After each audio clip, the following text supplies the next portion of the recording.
serves a variety of affordable meals, snacks, and drinks where students can eat comfortably. Tables are regularly sanitized and electric fans are provided. Let's head down to the GET building. Named after the school's founder Guillermo E. Torres, the building is home to Davao Region's producer of top-notchers in the licensure examinations for teachers. The College of Teacher Education offers the following programs: Bachelor of Elementary Education, Bachelor of Early Childhood Education, Bachelor of Special Needs Education, Bachelor of Physical Education, and Bachelor in Secondary Education, major in Biological Sciences, English, Social Studies, Filipino, and Mathematics. Also, found on the first floor of the GET building is the Audio-Visual Room 2, an air-conditioned and carpeted, fully equipped facility with cinema-style folded seating, which is frequently used for different programs. The second and third floor of the GET building is occupied by the premier criminology school in Davao, the College of Criminal Justice Education. The CCJE offers Bachelor of Science in Criminology and Bachelor of Science in Industrial Security Management. Heading further inside the campus, away from GET, we'll reach the DPT building. Named after former school president Dolores P. Torres, the four-story building houses the mini auditorium, the Quality Management Office, Research and Publication Center, Institute of Pedagogical and Assessment Center, some laboratories, and pocket gardens on its first floor. Located on the DPT's second floor is the College of Arts and Sciences Education.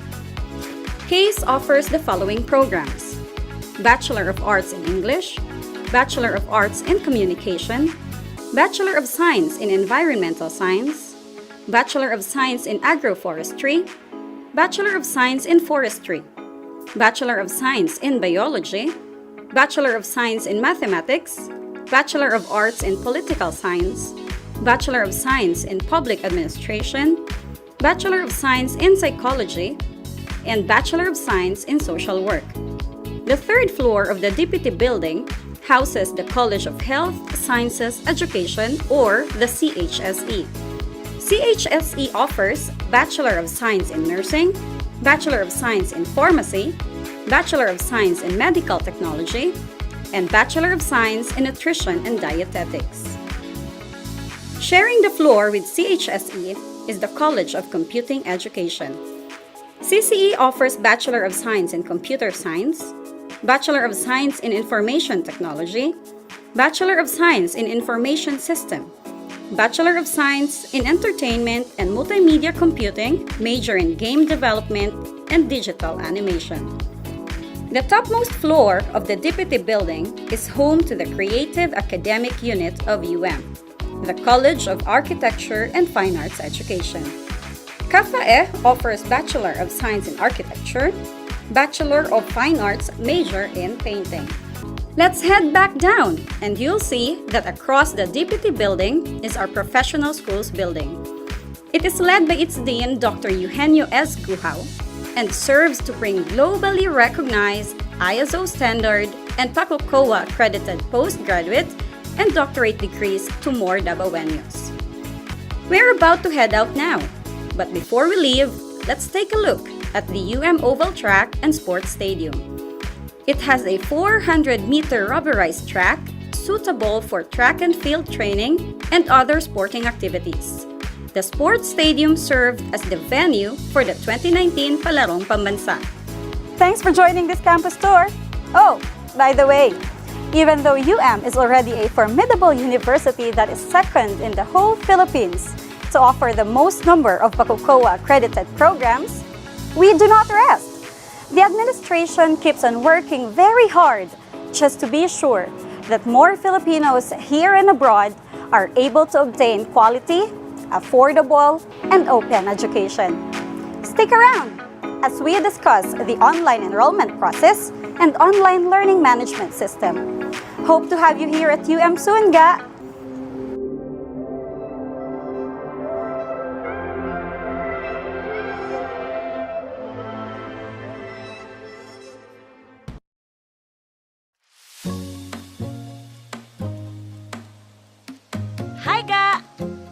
expect for the upcoming semester? Because of the pandemic, UM is taking action to make sure that students' education is not left behind.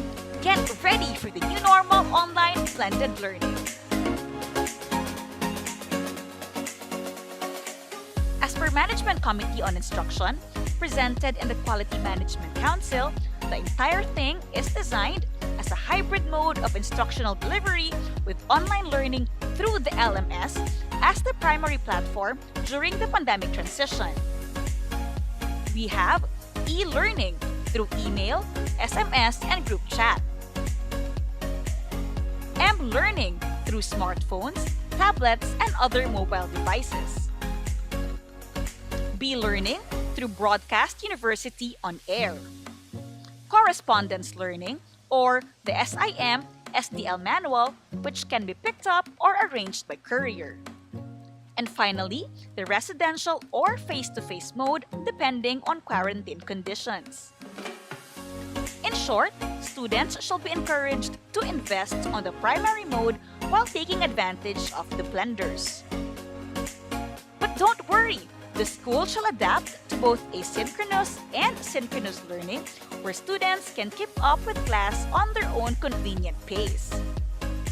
So, what are you waiting for? Enroll now at the University of Mindanao.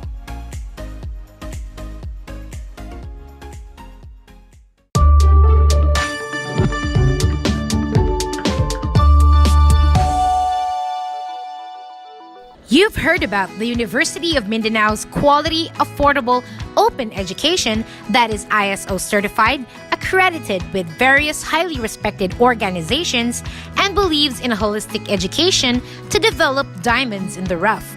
But how do you enroll as a new student in the middle of a pandemic? Step 1. Please fill out the online student registration through this link found on your screen, or visit the official university website with the address as follows. This is what the form will look like upon loading on your screen. After you've filled in your details, please take note of the reference number that will be issued. You will need this reference number for the online payment. Step 2. You can forward your down payment through these following banks or payment centers. Step 3.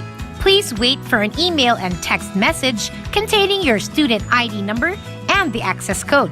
Please note this might take at least 2 to 3 days, but if there is further delay, please call the UM cashier's office through this number. Step 4. After you've received your student ID number and access code, please log in to the UM student portal through this website address shown on the screen.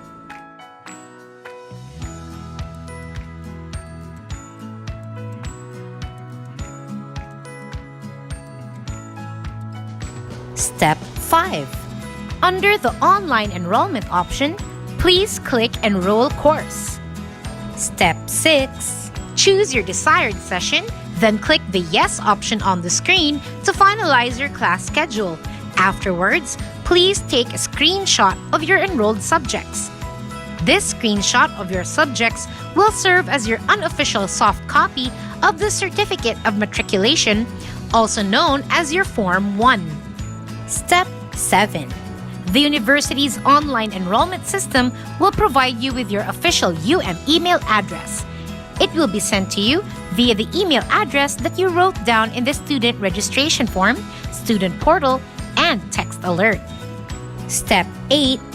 Remember, if quarantine restrictions in your area and in Davao City allow, you may claim your official Form 1 and UM student ID at the admissions office located at UM Embassy along Bonifacio Street, Davao City, right across the Bolton campus. Step 9. Please submit to the university these other required documents shown on the screen on or before the end of the semester. Congratulations! You are officially part of the UM community. See you soon, ga!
Good afternoon, our dear career advocates, senior high school advisors, and also guidance counselors from the different schools here in Davao region and even outside the Davao region. Welcome to the University of Mindanao. You just had seen the the virtual tour of the University of Mindanao, both the UM Bolton and also the UM Matina campus. Again, we welcome you to this webinar entitled The Roles of the Senior High School Career Advocates in the New Normal. And to start our webinar this afternoon, let us have a prayer and to be followed by the singing of the national anthem and the university hymn of University of Mindanao through this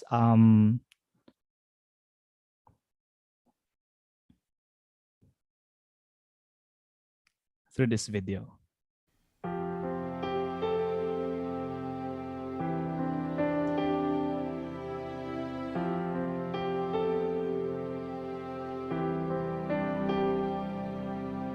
Il Signore mi rende uno strumento della vostra pace. Lord, make me an instrument of your peace.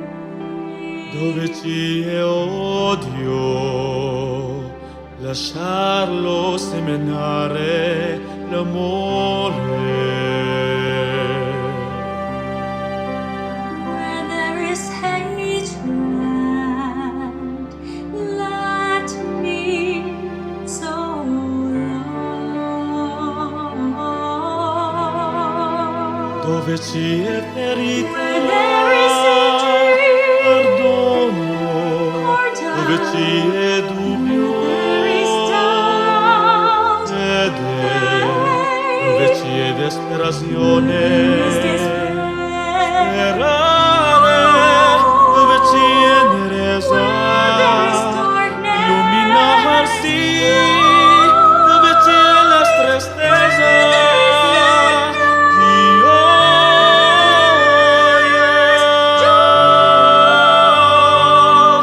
oh, divine Master, breath that in us so much sweet. Be consoled as to console. To be understood as to understand. To be loved as to love. As to love. For it is in giving that we receive. It is in pardoning that we are pardoned. It is in dying that we are born again.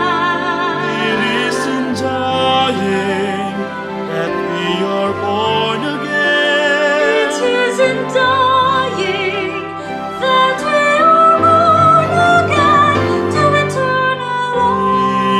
Il Signore mi rende uno strumento della vostra pace. Lord, make Il Signore me an instrument of your peace.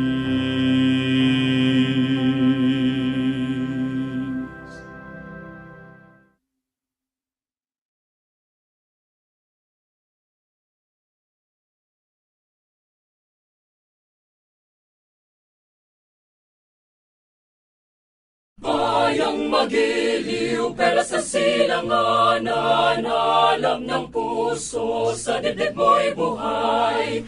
Lupang hinirang, duyan ka ng magiting sa manlulupig. Di ka pasisingil sa dagat at bundok, sa simuya, sa langit mong bagha. May dilagang tula at awit sa paglayang minamahal. Ang kisap ng matawat mo'y tagumpay na nagniningning. Ang bituin at araw niyang kailan pa may di magdidilim. Lupa ng araw ng wala di pagsinta, buhay langit sa piling mo. Ang iligaya ng pag may mga api, ang mamatay ng dahil sa'yo.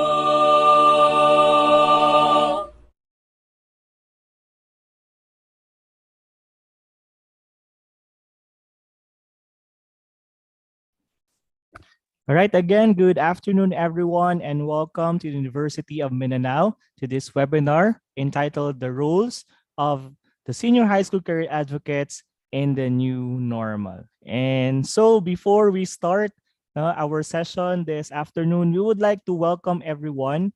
No, pwede ba natin na we will request all our participants. We are 36 here sa ating Zoom na baka pwede naman i-on yung camera ninyo and then so that you will be able to see each other. And I know there are different delegates from across the region and even outside the region.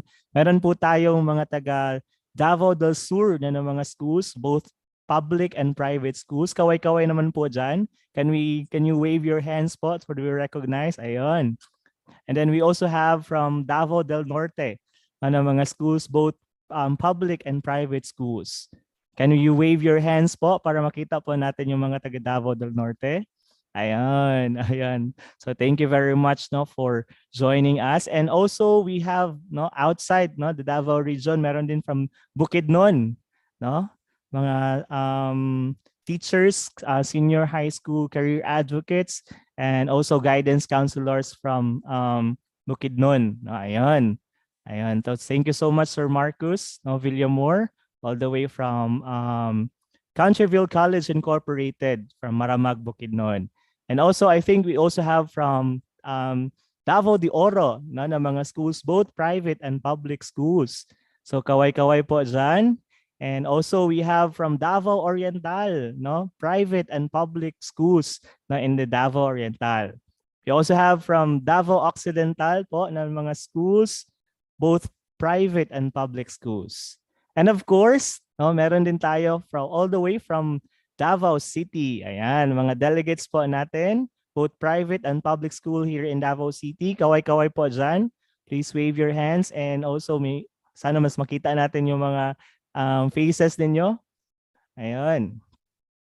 So again, we welcome everyone dito po sa ating webinar this afternoon. All right. So we all know that the COVID-19 pandemic forced schools to rush into distance learning, prioritizing academics and also somehow limit other students' needs. But this should not hinder us in preparing our students to their dream career. And that's our main goal as career advocates, as senior high school advisors, and also guidance counselor, to really hone our students for their dream career. Hence, the University of Mindanao, initiated this webinar to let us work together in helping our young learners breeze through their educational journey amidst this pandemic. So we are excited to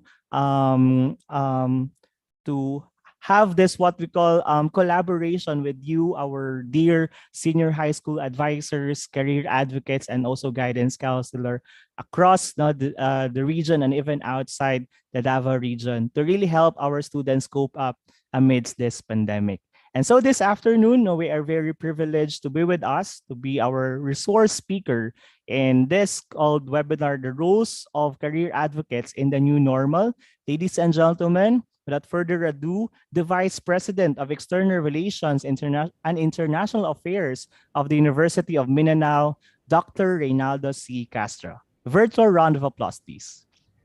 Thank you, Benji. Good afternoon. I'm glad to see we have 30 plus participants Yes, sir. for our session today. And despite your busy schedule, you have responded positively to our invitation. And we miss some of you, especially those who have been career guidance counselors for quite some time. Last year, we visited some of your schools, no, for the immersion program of your senior high schools. Now, we have this program for some reasons. One is that gusto lang talaga namin kayo kamustahin, gusto namin kayo say hi, and we are planning actually to go around, no, to visit you in your schools, no, and for sure we have adjusted to our situation right now, no, on and off yung ating situation, and we hope that according to Okta research, sa Metro Manila naman at saka sa nearby provinces, bumaba na naman yung cases for COVID, and expected that by third week of February, yung cases naman natin sa region, no, bababa na naman. So I think we can travel again. We can visit to some high schools, no, especially those who are present today.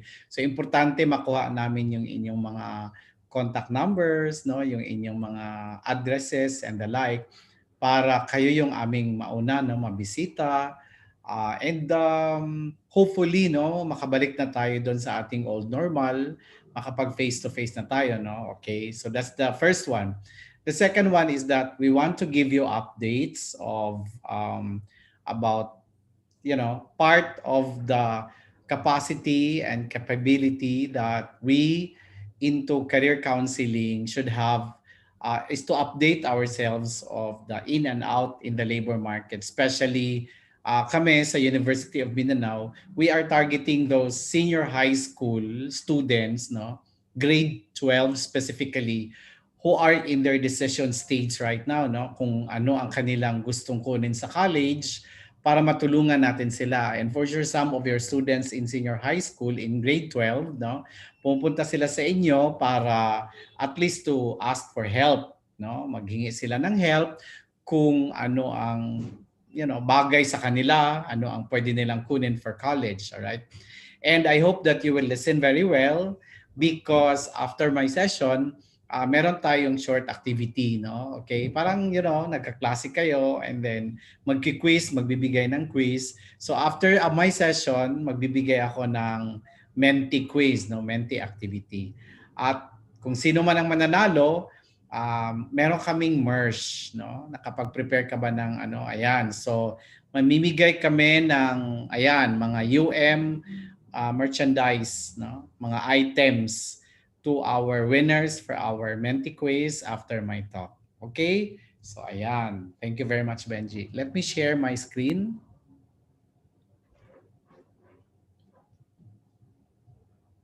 All right. So what I'm going to share to you are three important topics. Now, one is that the economic prospects. It's very important that we have to talk a little bit about economics, about potentials, because as we all know, our economy, both in the country, in the Philippines, and in the global economy, were affected by the pandemic. It has been 2 years already. And what do we expect? No? And in fact, just recently, I think last week, the government has reported a bright prospect, no? A bright performance, a good performance of the Philippine economy last quarter of 2021.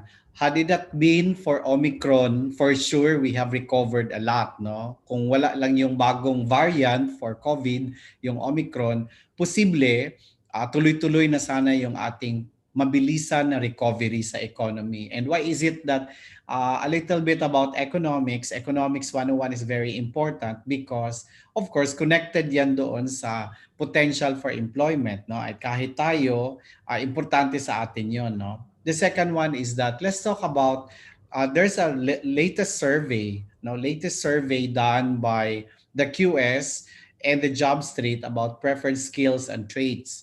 Now, why is it this one is important? This topic is important because it's nice that whenever we conduct counseling and a session with our graduating students, with our grade 12 students and grade 11 students, for example, it's nice that we have to instill in them that These are the important skills that they have to maintain and develop over time, because when they graduate from college or when they earn a sufficient education for their preferred career in the future, therefore they're already equipped, no, with these skills and traits. And the other topic that I'm going to share to you is the workforce scenario. What are the in and out in the labor market, no? Recently in the recent survey, of course, no? Okay. So let's talk about the economy. Ito basic lang, wag tayo mag-worry kasi hindi naman ito yung very sophisticated na tatanungin ka. I have seen the presidential interviews done by Boy Abunda, no, yung 5 interviews talaga, and makikita mo talaga doon kung sino ang nag-study with regards to economics. And importante talaga yung may knowledge, yung magtakbo ng presidente may knowledge siya in economics, because hey, we're talking about survival, economic survival. And even if you're going to appoint, you know, technocrat and economists in your cabinet, it's important that you as a president of the country, you have a good background of economics. And that's really true, no? Because during the time of GMA, she's an economist. During the time of Pinoy, he's also an economics graduate. In fairness, during those times, no, we were able to pass through economic challenges and difficulties which were experienced by our neighboring countries. Now, ganito yan. Sa economics kasi, meron tayong tinatawag na business cycle, no? Cycle yan, it's a cycle. So kung makikita ninyo, merong expansion, merong peak, merong through, again uli, contraction, peak at saka may contraction, no? So yung red, yan yung contraction, yung blue, yan yung expansion, tapos maka-reach tayo ng peak, tapos pag once peak, contraction na naman, no? Ibig sabihin may ups and downs, parang buhay din natin, no? May ups and downs. Expand ko lang ito aking presentation. May ups and downs. So gaya ng nangyari in the past, this is not new. The pandemic that we have right now, for sure you're fully aware that there was also a Spanish flu in 1918, and it lasted for 2 to 3 years, no? Nag-end siya bigla noong 1921. Kung basahin natin, kahit i-google natin, makita natin na mayroong Spanish flu in 1918 at natapos ng 1921.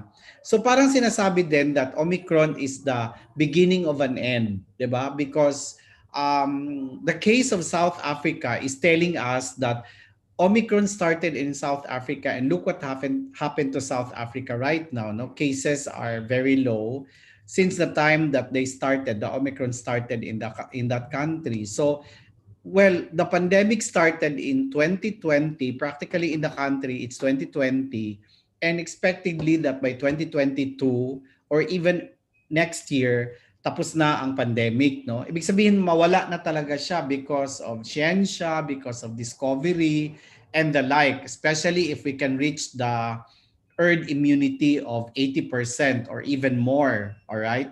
So magiging flu na lang siya. So parang ganon.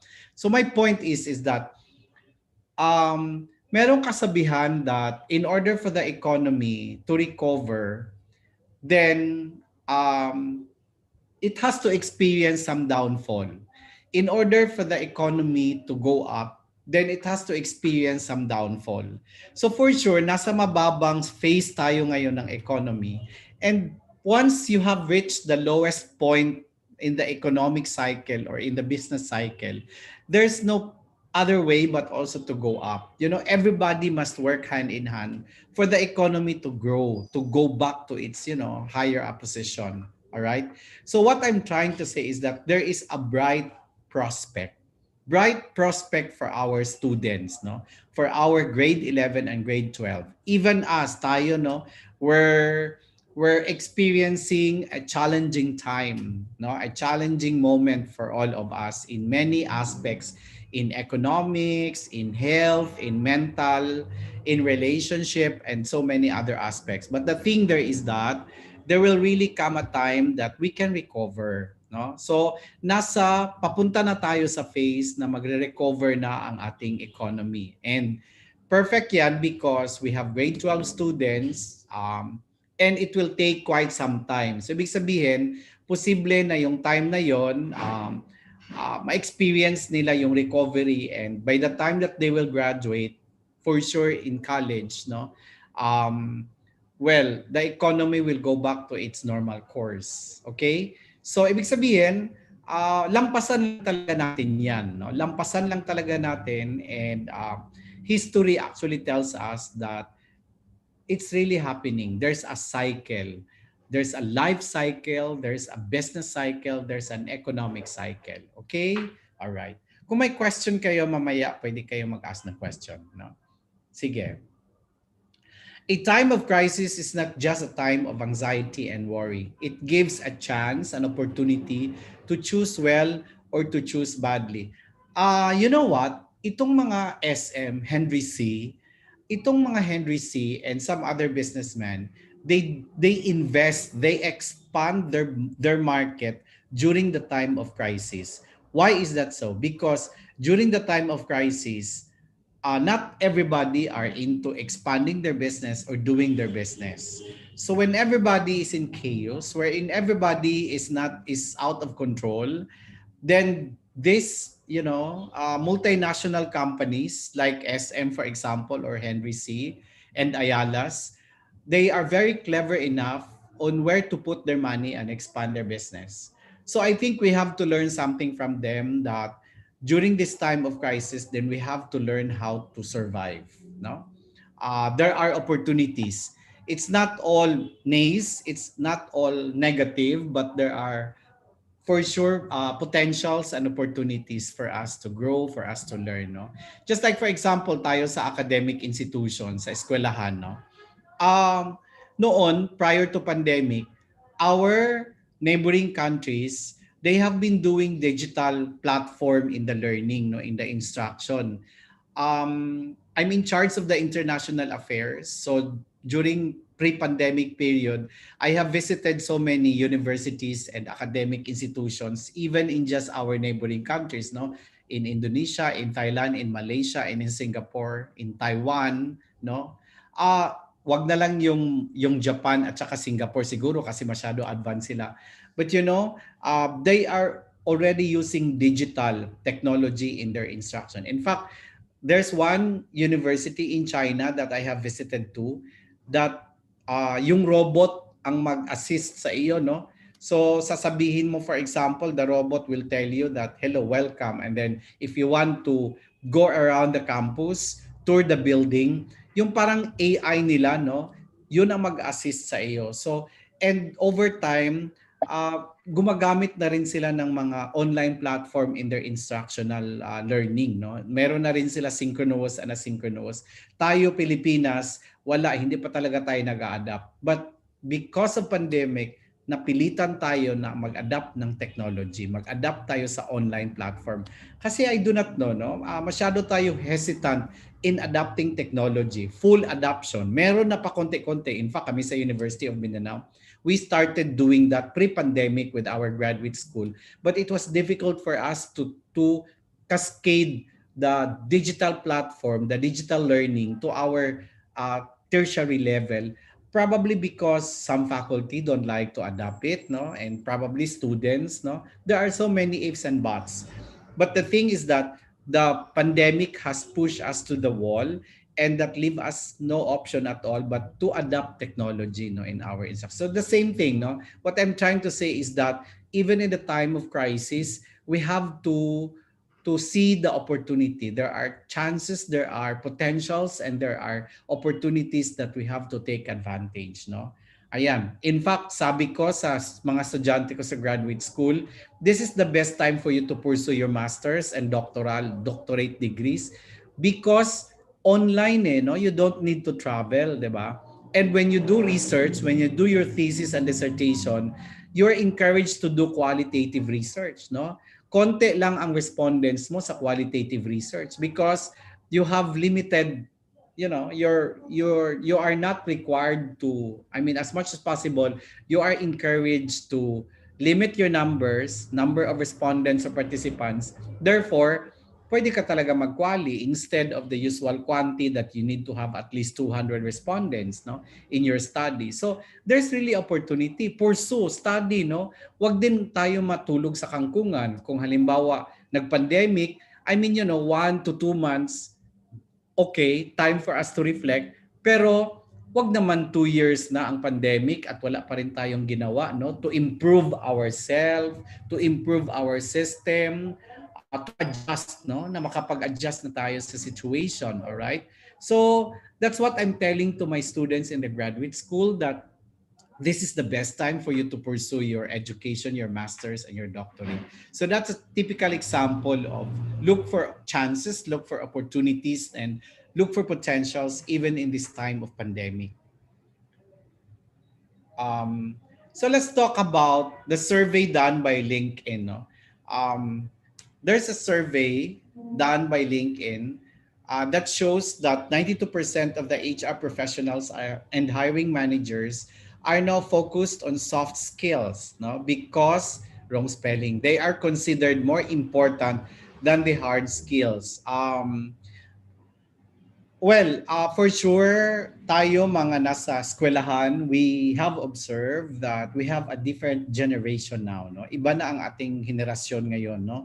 Yung mga kabataan, I do not know if you have noticed that, meron sila yung audacious feeling, no? Meron sila yung sense of entitlement, less patient ang mga kabataan ngayon, and this type of skills are very important to the HR professionals. They are giving more premium, no? More value, more importance to the soft skills than the hard skills. So I think we have to emphasize that to our students, no? Kahit anong emphasize natin, ano pa rin sila, no? Mahirap because of probably the kind of environment, the kind of situation. And later on, makikita natin yung driving force ng ating workforce, no, especially the kind of generation, the young generation that we have right now. 80% of them said that soft skills are important for the business to grow. Because what are some example of those soft skills? Sinasabi natin yung mga critical thinking skills, no, yung mga problem solving skills, yung mga leadership skills. These are something that, we have to encourage from our young students, from our students in the senior high school and even in the college level, no, that they have to develop this, because if they are very good at these skills, in their soft skills, yung critical thinking skills, problem solving, resiliency, for example, if they're good at this, they are most likely to survive. Naalala ko na lang tuloy yung resiliency at saka yung mga emotional quotient na skills, because recently, just today, no, in the morning, I've read the news that yung Miss USA na nag-compete for Miss Universe 2 years ago, and in fact, nagiging host sa last year na Miss Universe, no, nag-suicide, diba? So, problema ngayon yung mga emotional stability ng ating mga young ones. I do not know if uso din ba sa inyo yung mga problemang ganon, pero ang daming cases for, depression and the like. In fact, hindi ko alam kung ano ang mga age level. For sure, meron ako mga kaedad at kahenerasyon ng mga participants natin dito. Sa panahon ko, hindi pa uso ang quarter life, pero uso na ang midlife crisis, no? I mean, noon pa yung midlife crisis, wala pang quarter life noon, yung mga nasa 20s to early 30s. Ngayon, you ask those who are in their 20s and early 30s, meron na tayong tinatawag na quarter life crisis. Okay, I have friends, I know quite a number of my friends who are into this stage already, no? So, nag-evolve ang situation, no? Nag-evolve, merong mga experiences na bago, no? So, importante ngayon yung stability. Ang problema din natin ngayon sa ating young workforce nowadays is that part ng kanilang quarter life crisis is that they like to hop from one job to another, especially if they cannot find contentment. Ako noon, no, I do not know, no, kung pareho ba tayo ng level, no. Ako noon nung nasa 20s ako, gusto ko enjoy lang muna, no. Gusto ko, may trabaho ako pero I don't care much about being promoted, being, earning this much. I don't see so much responsibility of myself na kailangan ko talagang kumita ng ganito, ganyan-ganyan, no? Although I am supporting my family, but I don't see much responsibility and much effort for me to, like this and like that. There are instances, no, in my career that, I have to look for this, but the idea of hopping from one job and one career to another, most of the time, I mean, it will not give a good impression in my credentials, no, opposite to our young people nowadays, especially those who are in their late 20s and early 30s, no. If you see their credentials, many of them have transferred from one company, from one job to another. 89% said that the lack of soft skills was a letdown in the bad hires, no. So why is it that many were not hired? It's because immediately you can see, no, from the applicants that they lack soft skills, no. Kahit yung ating mga presidentiables, kung tingnan ninyo, pag-aralan ninyo yung mga latest interviews, presidential interviews, makikita nyo talaga sa kanila if who among them are prepared for the job and who are not, no. So these are some of the most preferred attributes, no, that employers are looking for from the workforce. No, one is adaptability, no. Parang kapatid din ito ng resiliency, no. The good thing about Filipinos is that our adaptability index characteristic is very high. Why I said that? Because you see Filipinos, you can find Filipinos in 120 countries, no?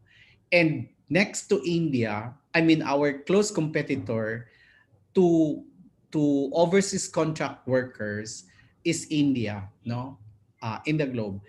Because of our number one, because of our English competencies, no, we can speak English, and number two, our adaptability, just like Indians, no. So, but the good thing about us is that we are more resilient than Indians. So that's why there's really a close competition between Filipinos and Indians when it comes to global workforce.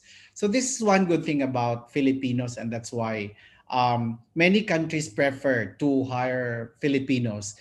Ang problema lang natin sa Pilipino, pag nasa Pilipinas, talagang you see, no, what you expect from a Filipino. But if you find a Filipino in another country, easy for them to adapt the culture and practices of that country, no. They really follow rules and regulations, they behave well and the like, no. So that's why one of the most liked workers, no, in other countries are Filipinos, no. The other one is continuous learners. So what employers are looking for from the workforce today is that the ability or the desire to learn more. Ibig sabihin, hindi ka dapat box, because what is the nature of work in the Philippines if you want to work in the Philippines? Tayo teacher, nasa academe tayo, nasa school tayo, alam natin yan, di ba? Yung multi-skills, no, di ba? Pag-graduate ka halimbawa ng ganitong field, English major ka, no, sa education mo. Pagdating mo sa school, pag public, no, hindi ka na lang English teacher, no? Maybe you perform other tasks, maybe you teach other subjects. But in the college level, in tertiary level, hindi naman pwede 'yon, no? Because we're very strict in following the expertise or the experience, no, or the education background of the teacher, all right? But even in the tertiary level, hindi ka lang pwede na teacher ka, no, or classroom instructor ka, whatever. You should have the ability also to perform other tasks that may be given to you. If you're going to read yung job description manual, no, in many companies, in many organizations in the country, you will see there that the last item says that and other functions that may be assigned by the supervisor. O, diba? So, ang problema mo doon, yung last item, yung other functions, kasi minsan yun pa ang marami, no? So, but that is true. That's the reality in the Philippine work setting. But the good thing about it is that we have to see the light at the end of the tunnel, no, proverbial tunnel. But the good thing about it is that the multitasking work situation in the Philippines allows us to be multi-skilled, no? Hindi lang tayo nakapag-concentrate sa isang skill, but we can work, no? We have the ability to perform many complex tasks. The other one is emotional intelligence. Importante yan, no? Yung alam mo, part sa trabaho yan, yung dapat emotionally stable ka, minsan mapagalitan ka ng boss mo, minsan magdaan ka sa situation na napagod ka or nawalan ka ng gana, di ba? But the point there is that your ability to recover from that stage, no? Kaya minsan tinatanong sa mga job interviews is that how do you cope with stress or difficult situation? Alright, yung mga ganun. So, wag tayo mahiya na sinasabi natin na mag-video okay tayo. The good thing about Filipinos is that we have a very high social skills, no? Mataas yung ating social skills, socialization skills. So, as long as we have group of people, we have friends together, we can really survive, no? And breeze through our down moments, no? May mga down moments tayo. Okay? What about technical skills or hard skills, no? Technical skills are skills related to physical or digital tools. So, some of the most popular skills na hinahanap ngayon are programming languages, software proficiency, because, well, it's obvious because of the digital technology, no? So if you're very good in programming, if you're very good in IT and computer related skills, you have an edge over the other. I'm not saying that dapat magaling ka talaga sa computer, magpamasira ang computer. No. What I'm trying to say is that itong mga project management tools, for example, aside from social media skills, you know, there are many skills that you may learn, no? For example, ako, itong aking PowerPoint presentation, I'm using Canva, no? Although gi-download ko lang siya, actually may story ito, no? Nawala yung aking account sa Canva kaninang morning, nag-check kami ni Benji. Hindi ko na makita. The good thing is that meron pala siyang PDF file, so ayan, naka-PDF na siya, no? Pero hindi na, aside from PowerPoint presentation, no? 'Di ba? Yung Google, halimbawa Gmail. Ang Gmail meron siyang workspace, no?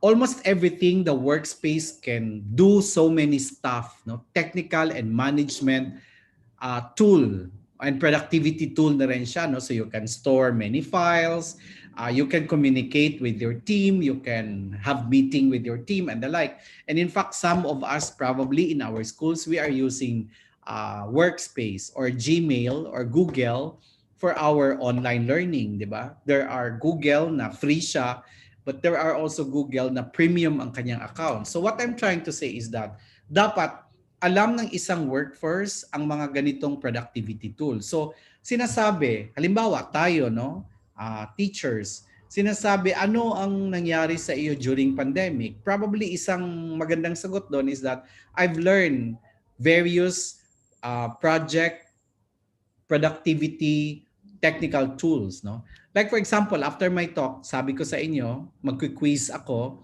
yung gagamitin natin na Menti, no, 'di ba? That's a typical example of a software proficiency or a project management tool, no? Technical writing is one of the technical skills that are expected, no, from our workforce, and data analysis, no? How do we make use of data for decision-making purposes, no? Like for example, kami sa university, maybe I can show you example mamaya, no? Meron kaming ginagawang survey sa mga freshmen, yung mga freshman college, no, na nag-enroll sa UM. Tinanong namin sila kung what factors that help them decide to pursue this course and enroll in the University of Mindanao. So yun yung mga data analysis or data analytics, how you make use of data for decision making, no? Okay, there's a survey done by QS. You're familiar with QS, no? This organization do a ranking and rating of higher education of universities in Asia and the world, no? So in fact, naririnig niyo yung QS ranked universities, no? Okay? So, meron silang survey na ginawa. In fact, tinanong nila no yung mga employers, select up to 3 services you believe are the most relevant in preparing students for a recruitment process, no? And topping the list is writing a CV or personal statement reviews. So that's why tayo sa guidance counseling or sa career counseling for our senior high school, as early as grade 11 and grade 12, we can teach no our grade 11 and grade 12 students how to write an impressive resume or CV or curriculum vitae and personal statements, no, or goal statement or career statement, no. Why is that so? Because at that stage, we are instilling, no, as early as that stage of their journey, of their career, we are instilling them the consciousness that they have to, over time, improve their credentials to bolster their career. All right? Hindi pwede na lull sila, hindi pwede na, alam mo yon, over time, walang nangyari sa kanilang career because young as they are, they have to invest no resources and time to improve their capability and their credentials, no. Because isipin na lang nila sa isang bakanteng trabaho, there are a dozen or two applying for that position. The point there is that what gives them the due advantage, the competitive advantage over the other applicant. So the more experiences and the more things that they can share to the employer, to their potential future employer, the better for them, no? Mock interview. Following the list is mock interview. So what does it mean? For example, here in the University of Mindanao, for our graduating students, meron kaming subject, nag-o-offer kami ng CAED 500, no? Ang CAED 500, it means Career Education Course, no? What does it mean? Well, let's accept the fact that in UM, our students come from all walks of life, no? We have A, B, C, D type of students, no? Because we have open admission. We are not like, Ateneo or UIC or USEP, for example, that before students are accepted in this institution, there's a strict screening process, no? And you expect that because of the screening process, students that are accepted in this school, in this elite institutions, are much better. You have screened them, no? You have screened them. So what you will get are already the best, diba? But in UM, it's not. We're not telling that all our students are, not so good. You see recently in the board exam in criminology, we have produced top 1 for our Tagum campus, no? Both our main and Digos and also Tagum have placers in the licensure exam. And, bragging aside, we are the university in Region 11 that has produced the most number of top-notchers. In 2021, 6 of our programs are top performing in the licensure exam, from engineering to education and to other programs. No, diba? So even if UM has an open admission policy, makaingon yun ko, no, my dear teachers, makaingon yun ko that kuyaw gyud ang teacher sa UM. Kay isipon nimo heterogod ang mga estudyante sa UM. Unyang ano makapasa sa board exam, 'di ba? I mean, you expect students from Ateneo, from USEP, and from other elite schools with entrance exam, really that their graduates can pass the board exam. Kasi nga, 'di ba, screened na 'yon, no? Piling-pili na 'yon sila. Sa UM wala, hindi pa 'yon piling-pili. So, merong magagaling, merong hindi masyado magaling, meron jud just ko for sure you can relate, no? 'Di ba? So, but the thing there is that and we did a study, a survey that most of our top-notchers in UM are not magna cum laudes and cum laudes, no? They have not received Latin honors when they finished their baccalaureate degrees, yet they top the board exam, 'di ba? So ayan, kaya may kasabihan kami na yung mga polished diamond in the rough, no, 'di ba? Okay. So mock interview. Now in UM, ang ginagawa namin, may subject kami na CAED 500. ginapracticean namin ng aming mga estudyante, no? Mag-mock interview sila, nag-invite kami ng HR from different industries. So kung criminology ka, nag-invite kami from PNP, from Bureau of Fire, from NBI, na mag-interview sa aming criminology graduating students. Pag engineering estudyante ka, nag-invite kami ng mga HR from the engineering field na mag-conduct ng mock interview at ginabigyan sila ng coaching session, okay? Para trained na sila. Part also of that subject is teaching the students how to write an impressive resume or personal statement or career statement. So, ito yung mga sample program na ginagawa namin sa university, and even if 11 and 12 pa ang mga estudyante ninyo, you can start doing that. Para at least as early as that stage, ma-instill nyo na sa kanila yung consciousness that they have to do something about and they have to be serious in their career. Okay? In the survey, the HR and the companies, the industry practitioners were also asked what skills are important to you during the interview and during the screening process. And it came out that communication, problem solving, teamwork, and the like are found to be in the top lists of the most important skills that we're looking for by the industries, regardless of the profession, no? Because pag sinasabi natin communication means the ability of the applicant to speak and respond to different issues, no? The ability to express himself, the ability to articulate his or her idea, the ability to respond to questions, no? So we're not saying that communication is the ability to speak in English, but it's your ability to say, to process, no, the information that was thrown at you being an applicant and respond to that, no, 'di ba? So yan yung punto ng communication, all right?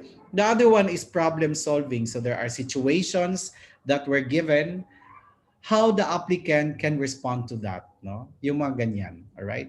Ako, ang testing ko nito, if I'm stuck in a traffic or if something happens, me in the road, if I'm driving, how am I going to deal with the situation? Yung mga ganong mga problem solving, no? Teamwork, flexibility, interpersonal skills, no?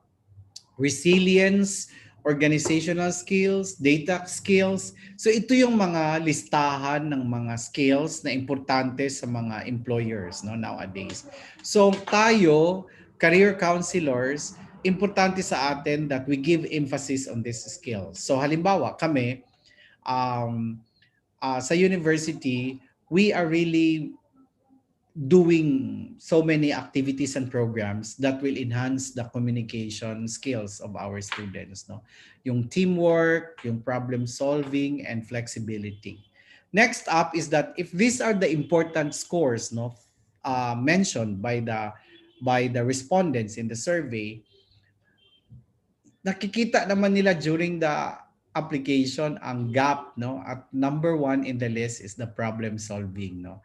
Communication is not the number 1 problem found by the respondents, but it's the problem solving and resilience, no? So if this is the case, then I think we have to do something about problem solving.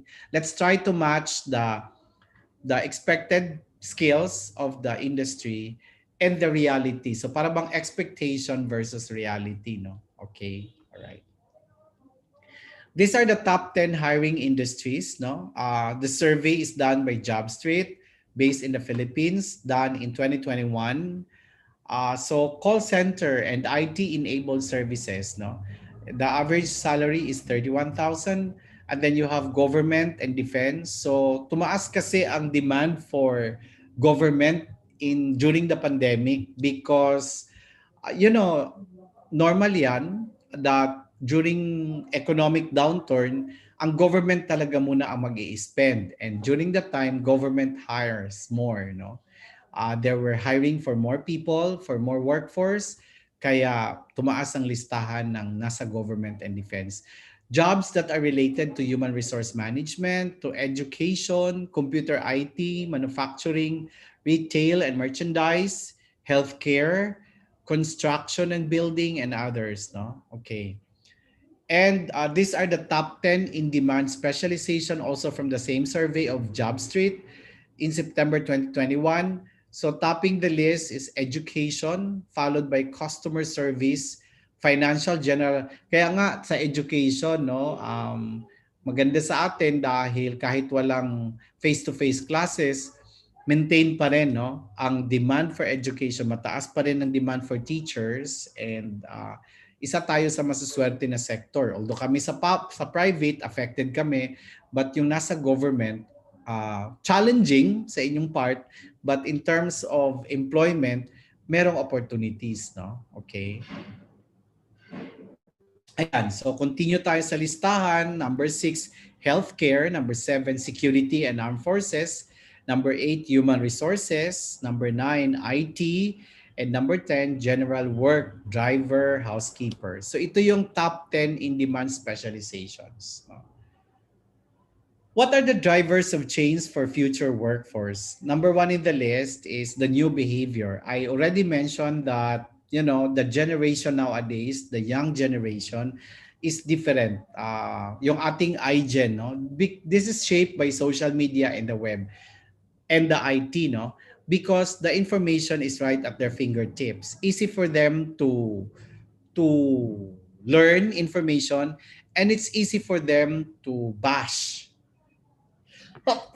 Sorry. Easy for them to say something that's not good to other people and to the organization, no? And to express their discontentment, all right? Because of social media and because of the World Wide Web. The second one is that there's a shift to the cloud, collaborative technologies, big data, and the Internet of Things. The thing there is that we have to teach our young ones in order for them to be competitive about technologies, about, as I said, productivity management tools, no?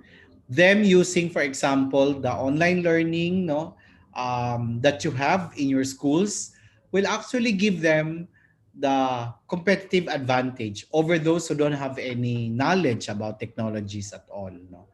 The thing there is that over time they have to improve that, no?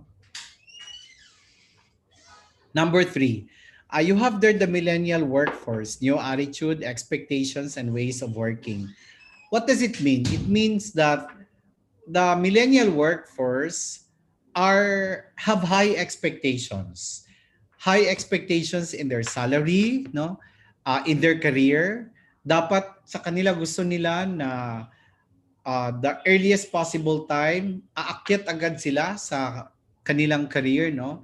Unlike sa panahon ko na okay, kahit hindi ako halimbawa ma-promote, basta may sweldo ako at hindi ako matanggal sa trabaho at hindi ako mapagalitan ng boss ko, okay lang, no? Sa kanila ngayon is that madali sila ma-bored, no? Kailangan sa kanila na may mga challenges, no? And I think we have to understand that both the employers, both in our cases, no, as career counselors, and sila din mismo dapat intindihin din nila na during the time that they're going to apply for jobs, the one who will interview them come from different generation, and they will be tested when it comes to this kind of scenario. Number 4 is mobility. Expectedly, with our online work situation, no, pareho natin, no, kung ang ginagawa natin ngayon mga work from home setting, that's the trend right now, no? So mobility, what they have to prepare for during the time that they will enter into their career is that they should be ready in working anytime, anywhere, and on any device. So number 1, flexible sila, no? Marunong sila na pwede sila mag-work. Wala na yung mga 8 to 5 na mga oras na ganun. Wala na yan because of technology, no? Your boss, your supervisor, and even your clients and customers can contact you any time of the day. All right? So hindi na stricto yung 8 to 5 na work. Hindi na rin stricto na okay, dapat mag-work ka lang dyan, no? Sa iyong office, sa iyong nook. Okay, you can be assigned to any places. Sometimes you have to move a lot, travel a lot, no? and using any device, even your cell phone, your tablet, and computers. The fifth one is globalization. You can have customers from other countries. You can work to other countries. No, there are no boundaries anymore. All right. So that these are the drivers of change for future workforce, and I think our young ones, our young students, should prepare for this. The time that they will enter into their career now. So how students can boost their employability while still in school, and how schools and guidance counselors or career coordinators can help them. Then dapat we have to push and encourage our students to join clubs and competitions. Even if during this time of pandemic, we have to continue conducting student activities, no? Mga competitions, mga social activities, seminars and trainings for our students, no? Use the school's career advice and info board. All right? Pwede naman online facility, no? Online platform. Kung meron tayong mga announcement for career information, no? Kami sa UM, in fact, last year, ini-start namin yung pag-offer ng online immersion program because grade 12, we understand, are required to get a number of hours for their immersion program. So we requested our colleges to prepare, no? Prepare a video, prepare a material for a remote virtual immersion exposure of our students. At least makita lang naman nila sa video how a laboratory looks like, paano ba ang isang nurse mag-work, paano ang isang chef, paano ang isang architect, ang isang engineer, ang isang teacher, no, magtrabaho. All right? Para at least meron sila exposure, no? Teach them to do volunteer work because doing this will actually bolster their social responsibility skills, no? Go to career fairs. Pag once meron ng mga face-to-face, merong mga career fair or job fair na ginakandak yung ating mga local government units and even schools and even private companies, then they can experience that, no? Okay? Kahit ngayon meron mga online. Maintain a CV, a curriculum vitae, no? Kasi they have to update.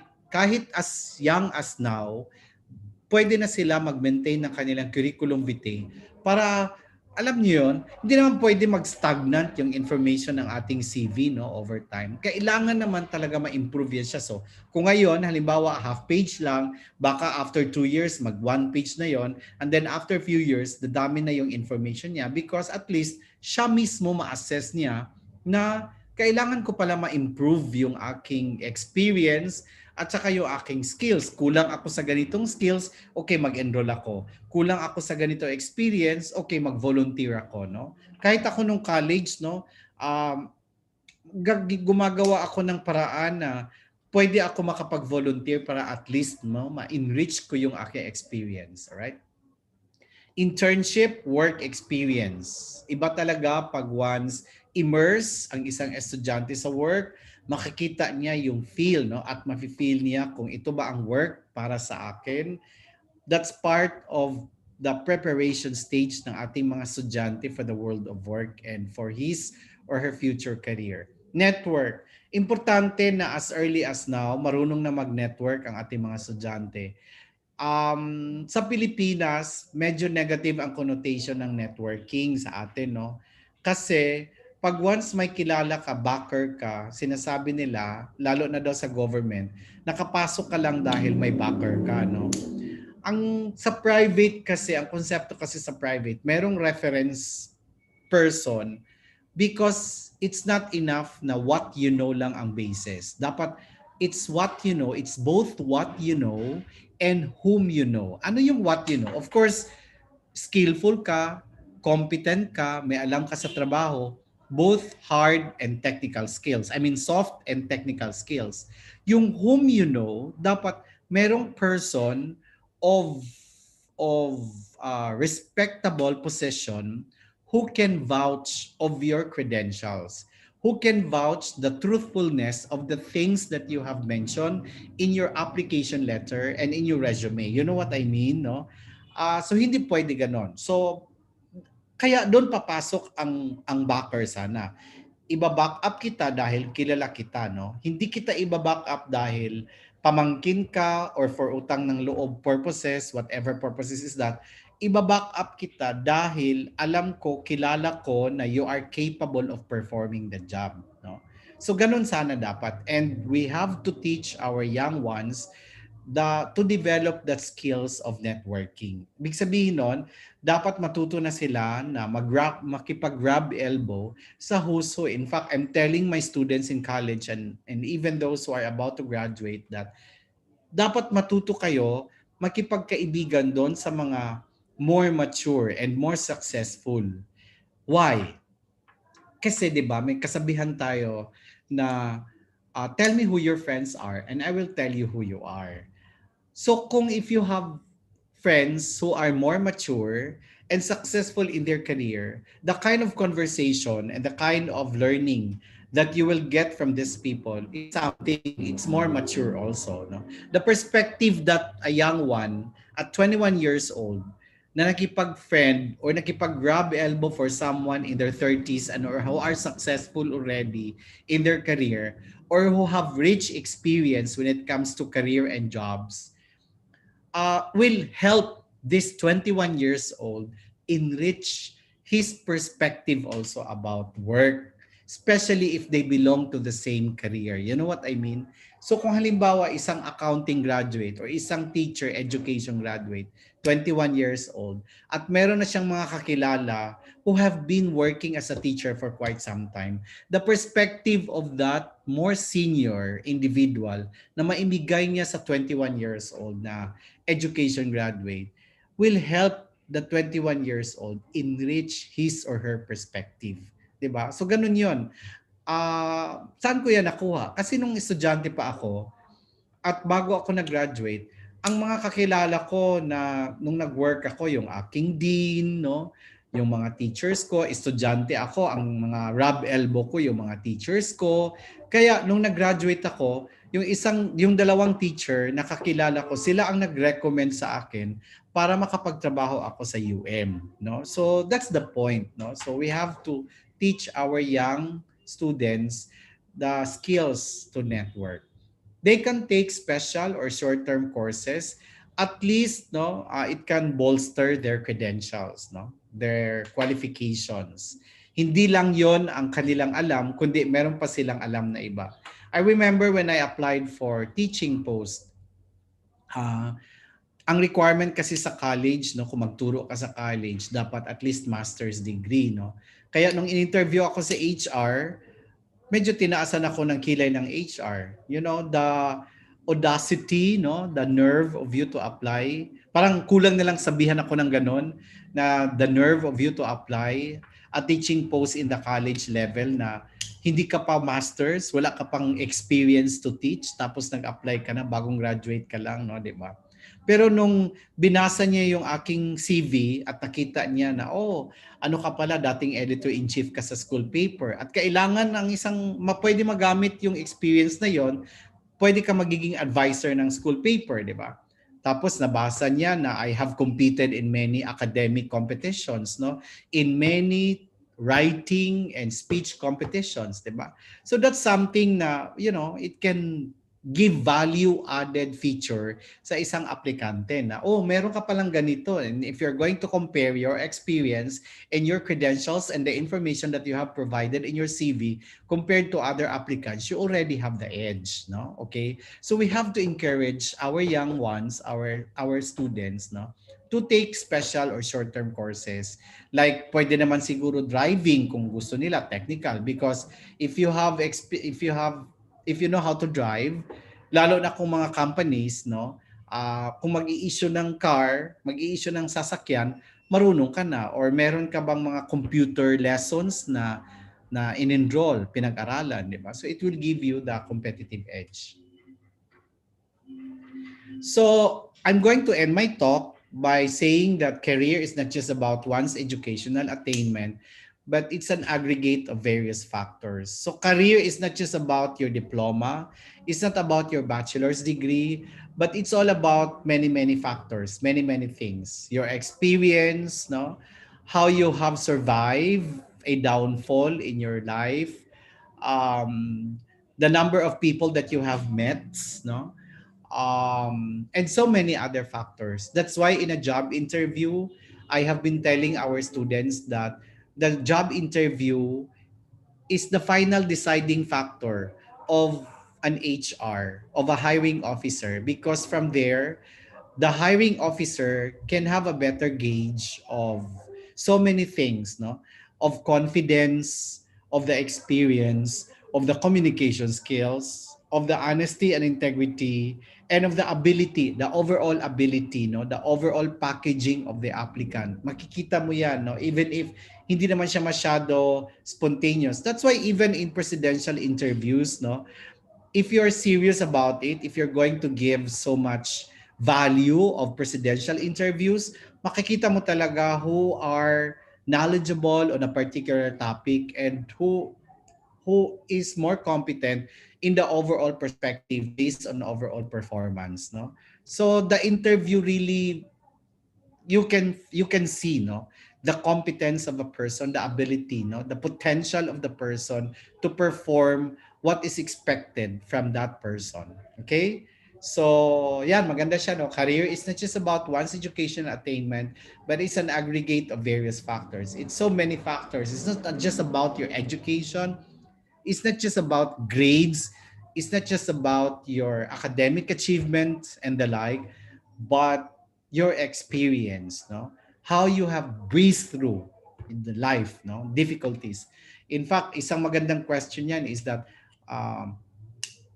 what have you done during the time of pandemic, or what's something new you have learned during the pandemic? Yung mga ganon, no? Okay? What remarkable achievement you have during the time of pandemic? Okay? Well, again, I'd like to end by sharing to you that there are career development books, no, to read now that we're staying home most of the time. And as a career counselor, it will also help us enrich, no, our... Ang kulang kasi sa ating henerasyon ngayon yung reading ability, no? Kasi we spend, not only the young ones, but kahit tayo, henerasyon natin, we spend so much time in the social media. Kuri-kuri, tanaw YouTube, ana-ana, no? Di na kay taganahan mamasa, mauna ato ang construction, problema na pod, no? Because wala na, dili na siya na-instill sa atua, lahi na ang na-instill sa atua, no? So we prefer mga videos, mga vlogs, and the like, but ako mas maganda pa rin magbasa, no? Kasi yung thinking, yung moment na mag-isip ka, no, yung ability for you to think, yung pensive moment is something that will sharpen the saw, sharpen your mind, no? So I'm recommending the book of Angela Duckworth, yung Grit, The Power of Passion and Perseverance. According to Angela Duckworth, that resilience and education will not propel one to success, but it's about perseverance. It's about how you breathe through difficulty in life, no? Another book from Amy Cuddy, Presence, Bringing Your Boldest Self to Your Biggest Challenges, no? Ito naman for entrepreneurship, how we make stuff now, no? Turning ideas into products that build successful businesses. And then there's the book of Laura Garnett, The Genius Habit. So if you can grab a copy of this, I think you can also download some of the PDF file of these books. Then, you know, if you have time and if you are, for example, bored, and naubos mo na yung lahat ng mga Netflix series and movies, no? Or yung mga tawag nito, no? Yung mga sa WeTV or kahit ano-anong media dyan, then find time to read books. So I think I'm done. I'll stop sharing. If you have question before I proceed to my quiz, we will entertain Benji, no? Question ko, my question. Yes, sir. So from our audience, we'd like to request, no, if you have questions, you may chat, no, on our chat box, or you want to turn on your microphone and then you can speak, no, so that your question will be recognized.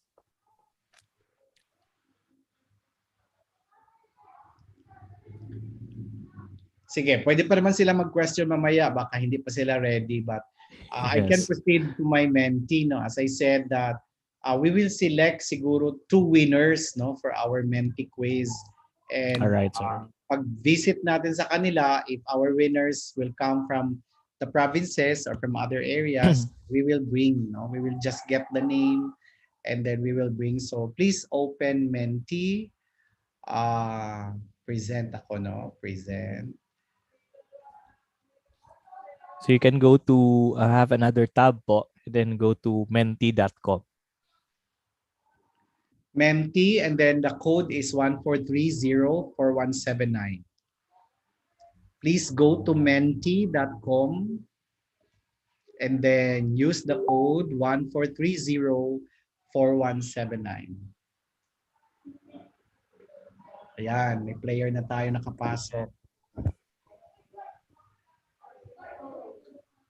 So you write your name po so that we could recognize the winners.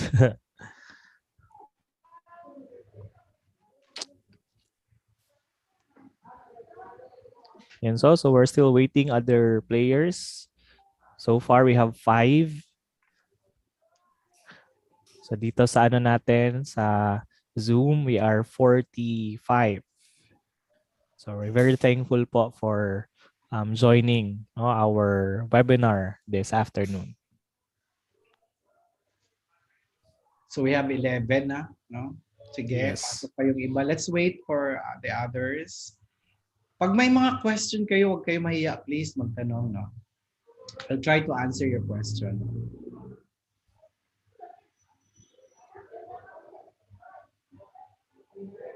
Nagkakano sila. Nagkakano na nga po. Ago mag-appeal. Appeal lang, ma'am.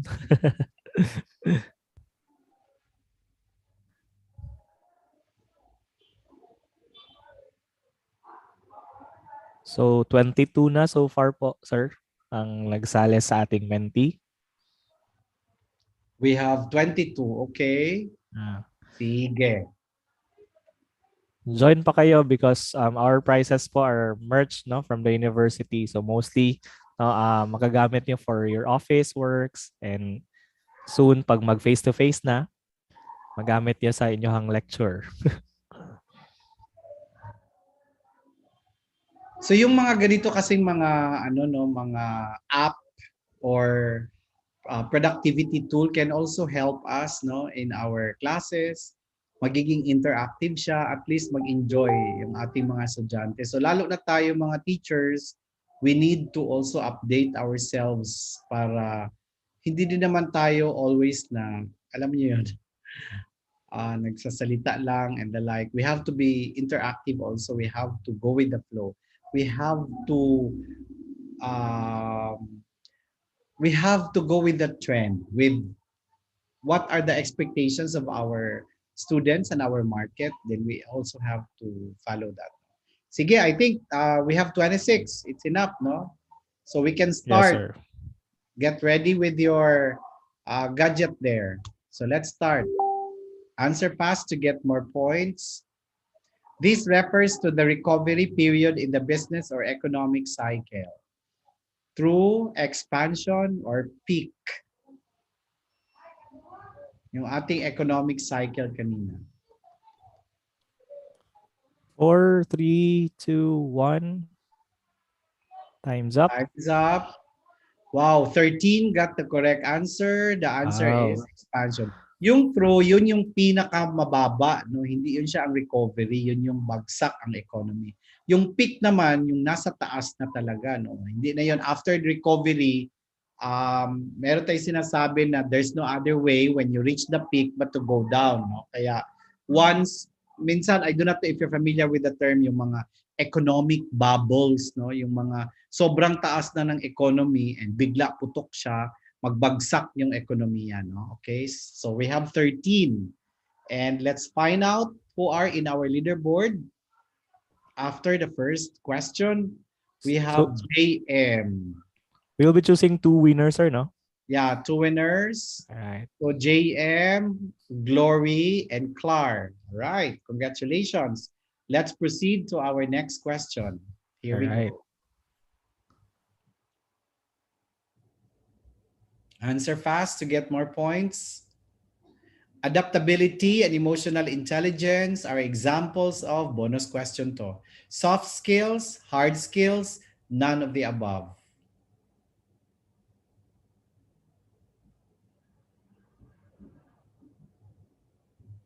Perfect lahat. Aga, okay, 24. May dalawang nadali. Baka na mali ang pindot, no? The correct answer is soft skills. So let's find out if who are in our leaderboard after the second question.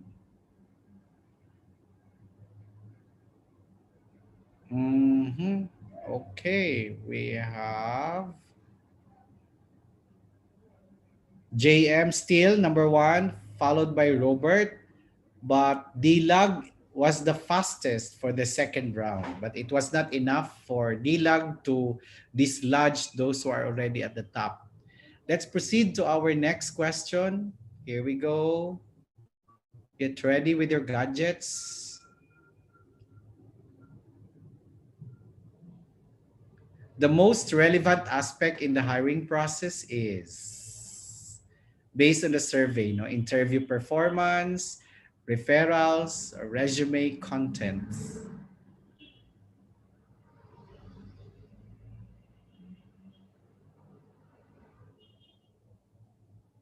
Daming mali. Resume content, yung CV. Pinalitan ko lang ang CV ng resume. Okay? So 8 got the correct answer. Let's see what happened to our Would it leader. still be JM? Correct pa naman siya. So I think siya. Mali siya si pa din. Jobert. Mali si Jobert. So silang dalawa. Si Jay was the fastest. So careful ka, JM. You were the first for the first 3 questions. But, other players are doing their best to dislodge you from occupying the top spots. So Jay is now the number 2, followed by Sabido, Vanessa, so on and so forth. Okay? Let's proceed to our 4th question.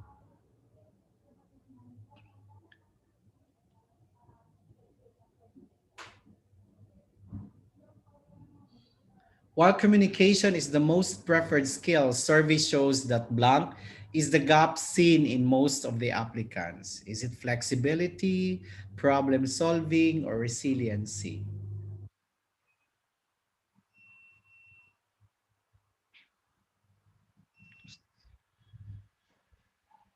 Wow, daming mali. The correct answer is problem solving. 11 got it wrong. Right? Sige. So, let's find out if JM holds on to the top spot or JM now is dislodged by another player.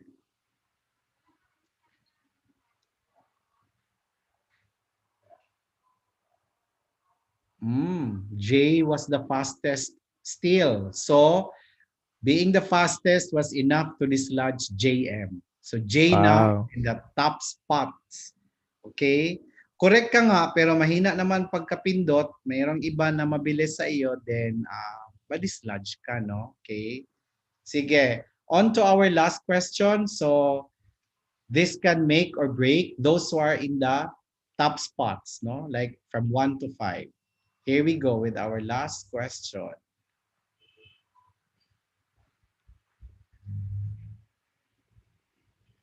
The driver of change for the future workforce that refers to working anytime and anywhere is globalization, technologies, or mobility.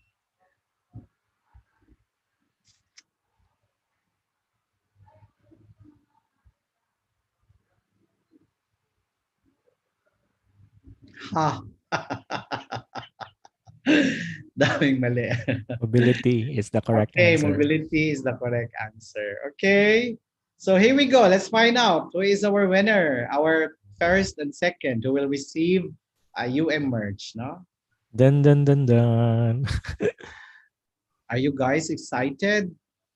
Jay, what happened to our first 4? Mali, no? But I think Jay won and JM won. Okay, so congratulations. From what school ba si Jay Ramonito at saka si JM? Pa-PM na lang natin, no? I think Sir Jay is from Davao del Sur, I think. Paano na lang, ayan, si J. Ramonito pa chat at saka si JM. Ano ba sila? Nawala po signal ko. Yeah, Sakub Sakub National National po High si School. J. Si JM naman, Good afternoon po, Sir Ray, from Senior Okay, High School from po. Senior High School. si JM, sino ba si JM?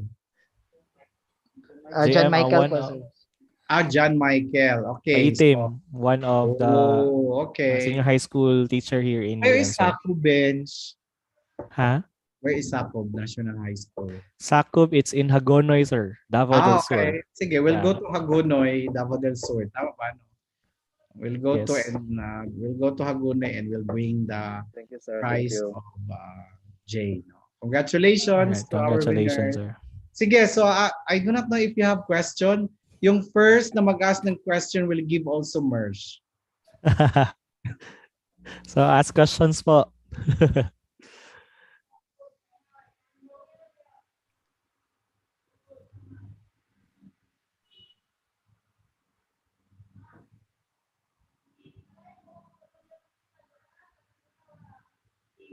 Walang mag-ask ng question. I hope that I have shared something, no, something important, something worthy to our participants today. I hope that you have learned from my talk. So kung wala na talaga kayong question, time for me to say bye-bye and we hope to see you in the future. Let's continue to be safe and for sure very soon we will get through this, no? The situation that we are in right now. So kung wala na, thank you very much. I'll turn over the virtual floor to Benji for some other stuff. No? Thank you. Nahiya lang ata sila. Ayan nag-ano sila, nagtagot. Pag sabi ko na bye-bye na ako, nag-thank you na sila. Akala ko na participants, no? Nahiya yan sila ba? For sure. Okay, mahiya, no? So, but anyway, thank you. But kung may question kayo, pwede ba naman kayo mag-chat? No? Yes. All right. So again, thank you very much, Sir Ray Castro, for giving us those inputs, no, and hopefully, our senior high school advisors, career advocates, and career counselors or guidance counselors, no, really got all those points in order to help, our students, no, in the grade 11 and also in the grade 12 to really plan, no, their career, no, in the future. And surely that the University of Mindanao will also help, no, or the best of our abilities to also contribute, no, to whatever activities, no, that you will be planning, no, for your students, especially right now that we are in the pandemic. So maybe on the next month and more months to come, no, we will be launching our different activities, no, via webinar, so that we could also help, no, our students to really decide, no, what courses or what programs that they would like to have, no, in their next endeavor, no, for tertiary or even in their whatever endeavors that they want to after their senior high school.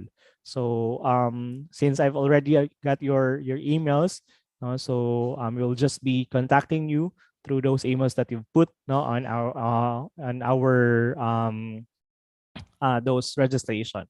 But we would also like to ask a favor, no, from you, ma'am and sir, no. I have here a survey, no, na sana bigyan nyo sa inyong mga students.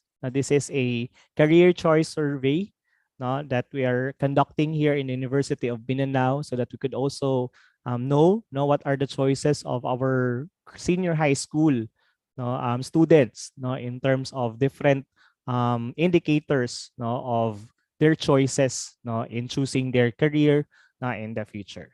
And also to give to have your certificate, no, have here also the form, the evaluation form, no. Once you put your details, no, on that evaluation form, we will also be sending you your certificate of participation for this webinar entitled the roles of senior high school career advocates in the new normal. So we hope to see you on the next webinars that we'll be doing here. Now, not just you, our dear teachers, but also your students, no? So that together, now we can help our students to achieve their full potential. So thank you very much, everyone, for joining our webinar this afternoon. And before you leave, we have here, who will render, no, a song, our very own University of Mindanao Chorale.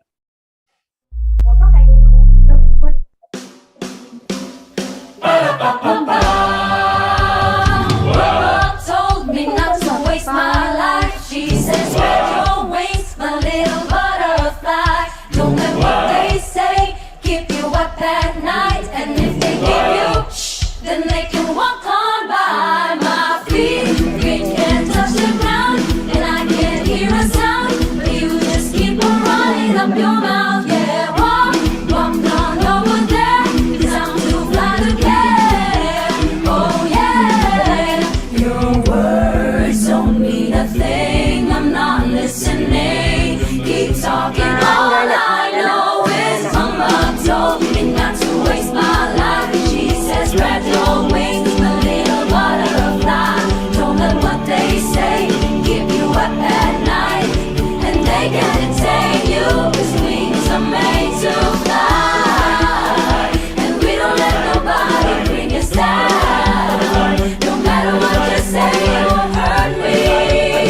No matter if I fall from the sky, 'cause wings are made to fly.